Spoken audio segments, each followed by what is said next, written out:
बिस्मिल्लाहिर्रहमानिर्रहीम। History milestone के साथ नाज़रीन, मैं हूं मंजूर चौधरी। अगर आप मेरे चैनल पर नए हैं तो मेहरबानी करके मेरे इस चैनल को ज़रूर सब्सक्राइब करें और साथ ही बेल आइकन के बटन को प्रेस करें ताकि मेरी आने वाली तमाम वीडियोज़ आप तक पहुंचती रहें। नाज़रीन, 1981 का साल को अगर हम देखते हैं तो हमें पता चलता है कि ये जनूबी अमेरिका के अवाम के लिए इंतहाई तकलीफ दह साल था। ये मनहूस साल था उनके लिए। इनके दो इंतहाई हरदिल अजीज़ लीडर्स, जिनमें उमर टोरेजस, जिनका ताल्लुक पनामा से था, और जेम्स रोल्डोस एक्वाडोर से इनका ताल्लुक था, ये हादसाती मौत का शिकार हुए। दोनों ही प्लेन क्रैश में इन्होंने मौत को गले लगाया था। अपीरेंटली इनके पीछे CIA का हाथ बताया जाता है। बहुत सारी वजूहात थी इन दोनों शख्सियात के कत्ल या असैसिनेशन की वजह बनी, जो उमर टोरेजस के मतलब बड़ा तफसील से अपनी एक साबका वीडियो में बयान कर चुका हूँ, जो उनकी मौत किन किन वजूहात की बिना पर हुई। आज मैं जो जिक्र करूँगा वो जेम्स रोल्डोस का, जिनका ताल्लुक एक्वाडोर से था। बड़े ही अहमियत का हामिल मुल्क है जनूबी अमेरिका में। इससे पहले भी एक इसी तरह के एक लीडर जो कि जमहूरी आज़ादियों का पासदार था, जो अपने मुल्क के अंदर इंसाफ की बुनियादों पर समाजी निज़ाम को तरतीब देना चाहता था, जो स्टेटस को तोड़ना चाहता था। वो थे जैक बर्बन्स। उनको भी अपनी हुकूमत से हाथ धोना पड़े थे। अगर हम जेम्स रोल्डोस की ज़िंदगी का थोड़ा सा तायराना उसका जायज़ा लेते हैं तो पता चलता है कि ये अपनी यंग एज में ही अपने खालिक हकीकी से जा मिले।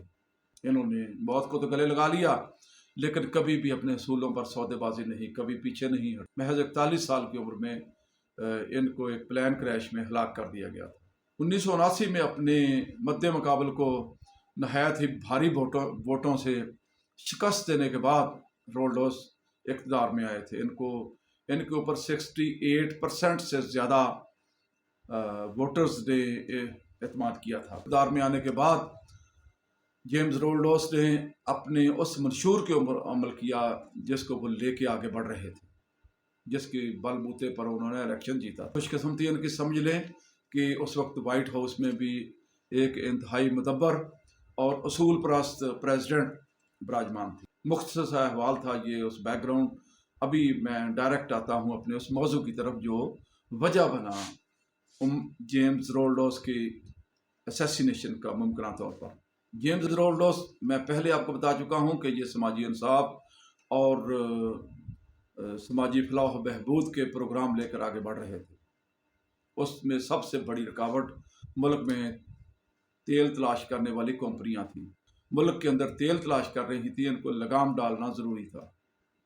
इनके ऊपर हाथ डालना गोया कि अपनी मौत को दावत देने के मुतरादिफ था, लेकिन जेम्स रोल्डोस ने ऐसा कर दिखाया। 1981 के शुरू में ही प्रेसिडेंट रोल्डोस ने एक्वाडोरियन पार्लियामेंट में एक अपनी हाइड्रोकार्बन पॉलिसी का मसवदा जमा करवाया, जिसके मुताबिक जो पॉलिसी उन्होंने लॉन्च की उसके मुताबिक बहुत सारी रिफॉर्म्स मुतारफ़ करवाई गई थी, जिनमें एक तो रॉयल्टी में बहुत बड़ा हिस्सा हुकूमत को मिलना था, तकरीबन 20% से भी ज़्यादा। कंपनी एक्वाडोरियन स्टेट ऑयल कंपनी को तेल की तलाश करने, उसको निकालने और उसको रिफाइन करने के काम में उनका ज़्यादा अमल दखल बढ़ा दिया गया था। विंडफॉल टैक्स अलग से था। गोया कि आप कह सकते हैं कि हुकूमत एक मौसर कंट्रोल चाहती थी, ताकि जो एक्वाडोर के जो रिसोर्सेज हैं उनको जो लूट खसूट का जो सिलसिला पीछे से चला आ रहा था वो जारी ना रह सके। ज़ाहिर है तो तेल तलाश करने वाली कंपनियां ऐसा हरगिज़ नहीं चाहती थी। वो किसी भी किस्म का हुकूमती कंट्रोल में आने के लिए तैयार नहीं थी। लिहाजा उन्होंने एक जेम्स रोल्डोस के ख़िलाफ़ एक मीडिया वार लॉन्च कर दी। समर इंस्टीट्यूट ऑफ लिंग्विस्टिक ये शामिल थी। ये मैं इसके मतलब भी आपको बताता चलूँ, सेल के मतलब भी, कि बुनियादी तौर पर तो ये एक मिशनरी कंपनी थी जो कि जिसका काम अवाम की फलाह बहबूद था और उनको सहूलतें बराहम पहुँचाना था, लेकिन बैकग्राउंड में इसके पीछे तेल तलाश करने वाली कंपनियाँ ही थी।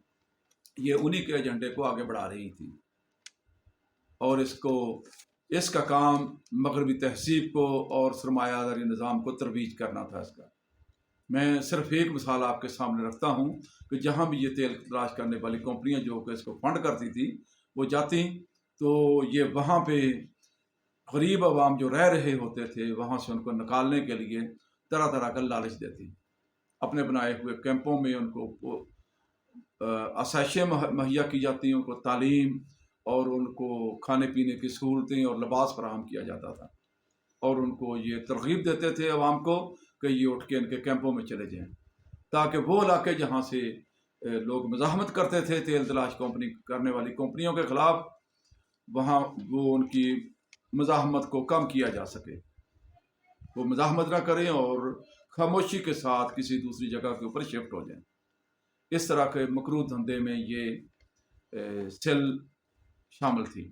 اس طرح کی سچویشن کو دیکھتے ہوئے جیمز رولڈوس نے اعلان کیا کہ سیل کو اس نے واپس جانے کا، اپنے ملک بدری کا حکم دے دیا۔